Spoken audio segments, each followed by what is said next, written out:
Hello, chess friends, and welcome to Jozarov's chess channel, and welcome to our London system series. So in this series, we're following this very nice opening from White's perspective, and today we're continuing with the London system against the Queen's Indian defense. The Queen's Indian defense is the setup by Black, where Black is playing first move knight to f6, e6, then he plays b6 and bishop to b7, the main goal of the setup. So let's see, knight to f6, here e6, b6, bishop to b7 is then to have combined with the bishop and the knight a very powerful control of the e4 square. And I think there are many good defenses against the London system for Black, but I still kind of think that this Queen's Indian defense is not so aggressive, because the main goal, as I mentioned, is the control of the e4 square, and I think White can gain a very nice pawn center control in order to occupy the e4 square for ourselves. So I think there are better defenses than to go maybe into a Queen's Indian defense against the London system. In this video, I'm going to show you how you should really try to occupy this e4 square. That's our main goal, to basically paralyze Black's pieces. But Black's main goal really is the powerful control of the e4. So I think with this setup that I wanted to show you today, you can really have a nice opening preparation even against this setup. So in order to better get a better understanding of this particular video, please watch the series from the beginning. So first my introduction video, part 1, part 2, part 3, and so on. So let's check out now what's all about, what are Black's ideas, and how you should contemplate with our, of course, London system setup. So here d4, knight to f6, knight to f3, e6, bishop to f4, and now comes b6 with preparations to play the move bishop to b7 and then knight to e4. So here the first instructive game that I wanted to show you today, it's a game played by Timur Rajabov against Evgeny Tomashevsky. I think Timur Rajabov is really a great guy you can follow. He has really instructive games. He has sharp games. He has also great positional games. I think he played here an outstanding positional game. Here after move e3, bishop to b7. Now bishop to d3. We have to battle for the e4 square. Here c5 can be played, and now knight to d2.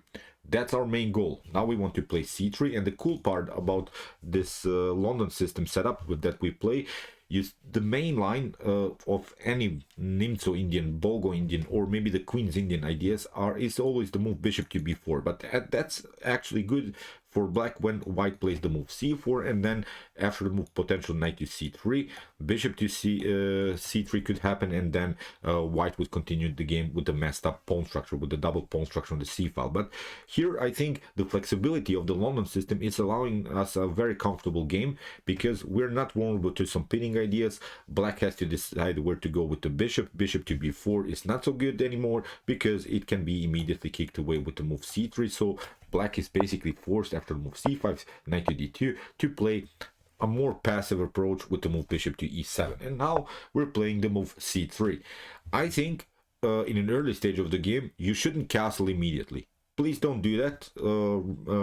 Remember this, I think, because the London system in this setup leaves you, I think, a great flexibility to even castle queenside if you like. So if something gets challenged maybe too much here, h6, g5, then we can play queen to e2 and then castle queenside. It's also a great opportunity. You see many times in the setups that Black will also try to counterattack you maybe on the king side. So here after move c3, castling, and now queen to e2 is my recommendation. Not to castle immediately. Keep really a flexible game. Wait your opponent, let him show his card, sort of. Let him show you what he's going to play, because now the main line would be also something like knight to c6. If you get challenged here with the move knight to h5, don't be so scared, because here we have immediately bishop to g3, and the cool part is about after knight to g3, h takes g3, you see we have now opened the diagonal. So here queen to e2, as I said, with the move e4, it's our main goal. Here in the game, Tomaszewski played knight to c6, and now a3. We have rook to c8. This a3 move is very important, because in some occasions Black could take c takes d4, and if you don't like maybe to take with this pawn, then after c takes d4, you see you're not vulnerable to some attacks with knight to b4. The pawn is protecting that, but if you could just imagine if you wouldn't have played the move a3, then if you try to retreat with the bishop to b1, then you get a very powerful bishop to a6. So you have to be careful sometimes. So that's why a3 builds again this very nice fortress on dark squares. Here here we have a really compact position. Still, our main goal is of course the move e4, and here rook to c8 can be played. Again, you see this knight to h5. This may annoy you, this particular line, but I think we should really go into this bishop to g3 lines. After knight to g3, h takes g3, and that's what I meant, that we have the flexibility, because after h6 we could play something like bishop to c2, and then queen to d3, creating checkmate threats immediately. You see the h file is opened. I think from this point on, white could have a really great game. So really it's already dangerous for black. As I said, here I don't think that black should go immediately to chase the bishop, so you shouldn't be so annoyed by these ideas of black. So here after move a3, rook to c8, and now comes our main goal, the move e4. e4, you see, that's the power of the move a3 that Temur Rajavov played. As I said, c takes d4, then c takes d4, and now knight to b4 is not an opportunity anymore. So here d6, now castling kingside. Okay, it's still a possibility, of course, also to maybe in some occasions to castle queenside, but I think black played here a decent game, so kingside castling is perfectly fine. Now this move knight to h5 is not so dangerous anymore. Of course, bishop to g3 wouldn't be good anymore. After bishop to d3, knight to g3, h takes g3, and you see now you don't have anymore the attack on the h file. So that's why this e4 move allows us now to escape with the bishop to e3. So it's again not such a powerful idea here for black. So here in the game, queen to c7 was played. We have h3. We want to stay on this diagonal. h3 is a common idea in the London system. Now if knight to h5 can happens, then we can play bishop to h2 and stay on this long diagonal where we indirectly are attacking the queen. So here e5, black is trying to break in the center, but I don't think that it was such a great choice, because we can simply play d takes e5, knight to e5, knight to e5, d takes e5, and now bishop to h2. Let's stop and evaluate a little bit the position. The position is about equal, but what I like more here from white perspective is the pawn structure. White still has opportunities to occupy here this weak squares on d5 and f5. A potential outpost on d4 is not a possibility anymore, because we have played the c3 move.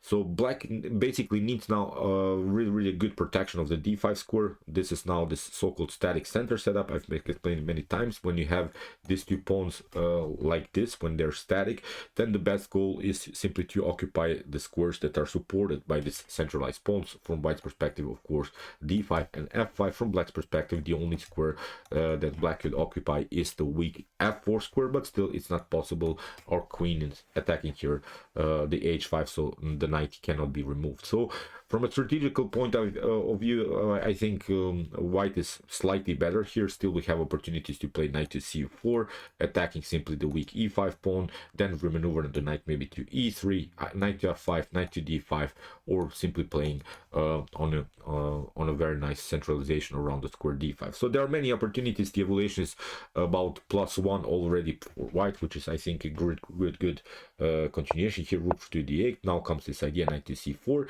We have b5 by Tomashenko, but here knight to e5, bishop to d6. If you play bishop to d6 immediately, again I think you could lose the bishop pair in an early stage of the game. Maybe rook to d1 first, but now simply attacking knight takes d6 could be also a possibility. So then I think with the bishop pair, white would have again a comfortable game. So here b5, knight to e5, bishop to d6, f4. Here we have c4, bishop to c2, rook to e8, and Temur Rajavov managed to hang on to this extra pawn. He had now still the bishop pair on the board. Here bishop to a8 was played, bishop to g3, queen to c5, the check, king to h2. Now we have bishop to f8, bishop to h4, threatening some ideas to maybe mess up here the pawn structure. So that's why here bishop to e7, bishop to g3, queen to b6, and now rook to e1. It was easy now for Temur Rajavov to find the best next move. He simply maneuvered the pieces on the best squares. Of course, queen to e6, after trades of rooks, knight to f3, knight to d4, the attack against the queen, queen to g6, and after queen to f3 in this position black resigned. So here I think we can agree that white is much better, even if you trade off here the pieces here, queen to g3, queen to g3, king to g3, and we're hanging on, we have still this extra pawn. Bishop to f6 can be met with e5, so also we can also take out this pawn.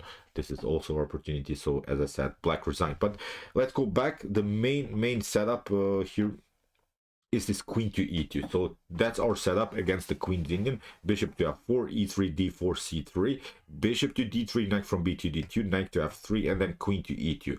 So delaying a little bit the castling situation, waiting, and then slowly playing again for this e4 idea. This e4 idea is very aggressive. If you get challenged, knight to h5, as I said, bishop to g3, knight to g3, h takes g3, and then maybe even queenside castling is a possibility.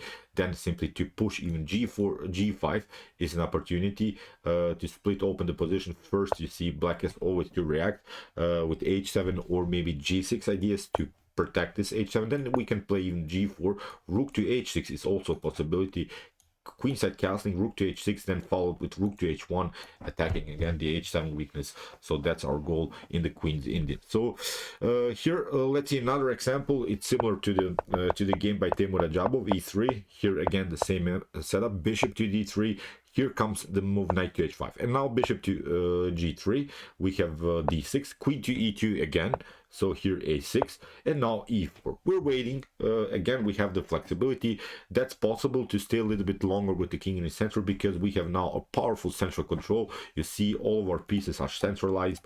We have two connected pawns on the fourth rank. Whatever happens, if d5 happens, we can pass through with the move e5. If e5, for instance, happens, so far it's not possible because white is protecting the e5 very good. But as a long-term plan, if even e5 happens, then we can pass through with the move d5 and would still have a powerful space advantage on the fifth rank. So c takes d4, c takes d4, knight to c6, and now again this move a3. I've mentioned so knight to b4 is the main idea of black. So here now comes this move d5, and we can play e5. We're passing through. Now we have here the space advantage, and this instructive game in this setup was the game played by Gata Kamsky against Zoltan Almasi.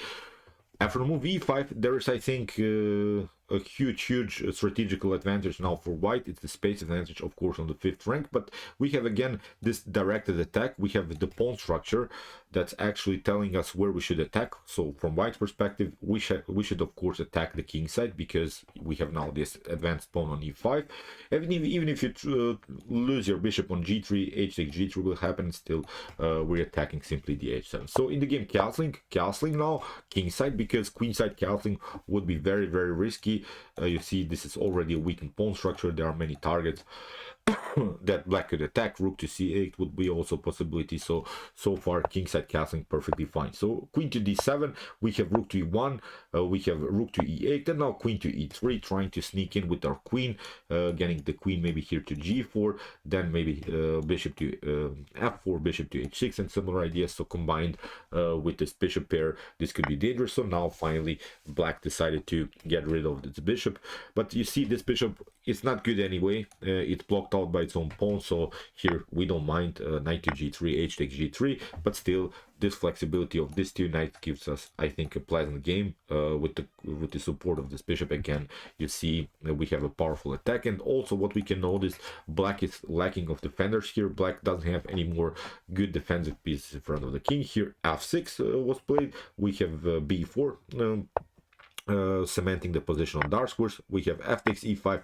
and now d takes e5. Here Gata Kamsky stayed with this powerful e5 pawn, although it's an isolated pawn so far, but still our space advantage is the main advantage that I think we have in the game. We have queen to d8, and now knight to b3, even knight to d4 could be a possibility. So here in the game, rook to c8, rook to b1, bishop to f8, and now g4. Again, I'm repeating, we said that we have this advanced pawn on e5, so we should attack simply the king side. We have, of course, sometimes some worries on the queen side. We should protect, of course, sometimes our queen side, but now g4, a great move.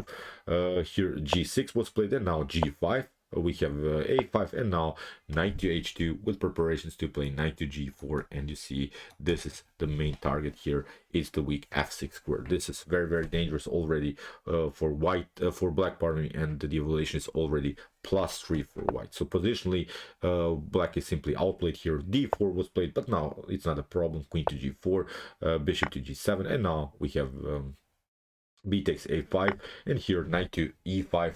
Here a desperate try by black, rook to e5, here rook to c3, but now again this idea, knight to g4, here after bishop to d4, queen to d4, and in this position black resigned. You see this is clear target, the weak f6 square, and black resigned. So I'm pointing you out, these are games played by 2700 rated players. So you see, I think we can memorize the setup. Don't be so scared when your opponent is chasing the bishop. Keep the flexibility. You see in this particular case, in the Teimur Ajabov game, here white managed to get this pawn center control.